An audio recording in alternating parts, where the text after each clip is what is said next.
मंत्री निर्मला सीतारमण ने आज अपना 9वां और मोदी सरकार का 15वां पूर्ण बजट पेश किया है। आजाद भारत में ये पहली बार हुआ है कि जब रविवार के दिन बजट पेश हुआ है। करीब 1.5 घंटे लंबे बजट भाषण में सरकार ने विकास, रोजगार, महिलाओं, युवाओं, निवेश और आत्मनिर्भर भारत की बड़ी तस्वीर खींची। लेकिन सवाल यही है, 1.5 घंटे में क्या क्या ऐलान हुआ, आपके लिए क्या सस्ता हुआ और क्या महंगा हुआ, नौकरी, टैक्स, दवाइयों और इंफ्रास्ट्रक्चर पर सरकार का फोकस क्या रहा।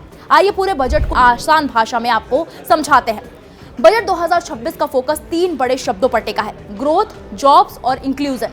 वित्त मंत्री ने साफ कहा है कि सरकार का लक्ष्य है तेज आर्थिक विकास, ज्यादा रोजगार और विकास का फायदा आखिरी व्यक्ति तक पहुंचाना। इसी सोच के साथ बजट में इंफ्रास्ट्रक्चर, टूरिज्म, हेल्थ, एजुकेशन और एमएसएमई सेक्टर पर खास जोर दिया गया है।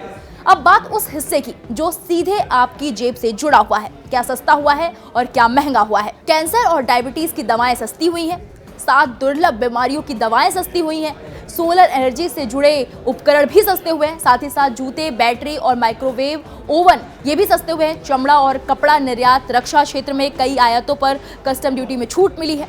अब बात करते हैं कि क्या क्या महंगा हुआ है। खनिज और स्क्रैप महंगा हुआ है, शराब महंगी हुई है, वायदा कारोबार यानी कि F&O ट्रेडिंग महंगी हुई है। बजट 2026 में रोजगार पैदा करने का सबसे बड़ा हथियार बना है टूरिज्म। सरकार ने ऐलान किया है 5 पूर्वोत्तर राज्यों में नए पर्यटन स्थल, 15 पुरातात्विक साइट्स को वाइब्रेंट डेस्टिनेशन बनाना, डिजिटल नॉलेज ग्रिड पर टूरिस्ट जानकारी देना, ट्रैकिंग, हाइकिंग और इको टूरिज्म को बढ़ावा देना। सरकार का मानना है कि टूरिज्म बराबर लोकल रोजगार प्लस विदेशी मुद्रा plus local growth.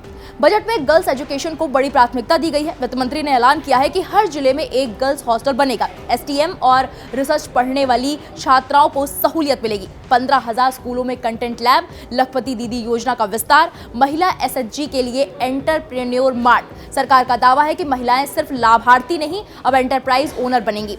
Tax payers के लिए भी बजट में बड़ी राहत दी गई है। नया इनकम टैक्स 1 अप्रैल से लागू होगा। छोटे टैक्स पेयर्स के लिए ऑटोमेटेड प्रोसेस लागू होगा। मुकदमेबाजी कम होगी। ITR फाइल करने की तारीख 31 जुलाई होगी।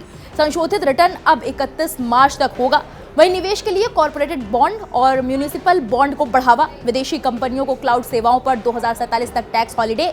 सेमीकंडक्टर मिशन के लिए 40,000 करोड़ का ऐलान किया गया है। बजट 2026 में इंफ्रास्ट्रक्चर पर भी बड़ा दांव खेला गया है। 7 हाई स्पीड रेल कॉरिडोर का ऐलान किया गया है। दिल्ली से वाराणसी, वाराणसी से सिलीगुड़ी, मुंबई से पुणे, पुणे से हैदराबाद, हैदराबाद से बेंगलुरु, बेंगलुरु से चेन्नई और हैदराबाद से चेन्नई। इसके अलावा 20 नए जलमार्ग, 5 यूनिवर्सिटी टाउनशिप, 4 राज्यों में रेयर अर्थ मिनरल कॉरिडोर का ऐलान किया गया है। तो ये था बजट 2026 का फुल राउंड अप, जहां सरकार ने विकास के साथ साथ नौकरी, महिला सशक्तिकरण, हेल्थ, शिक्षा और निवेश सबको एक ही फ्रेम में रखने की कोशिश की है। अब देखना ये होगा कि बजट की घोषणाएं जमीन पर कितनी तेजी से उतरती हैं। फिलहाल निर्मला सीतारमण ने जो बजट पेश किया है उस पर आपकी क्या राय है, हमें कमेंट बॉक्स में जाकर जरूर बताइए।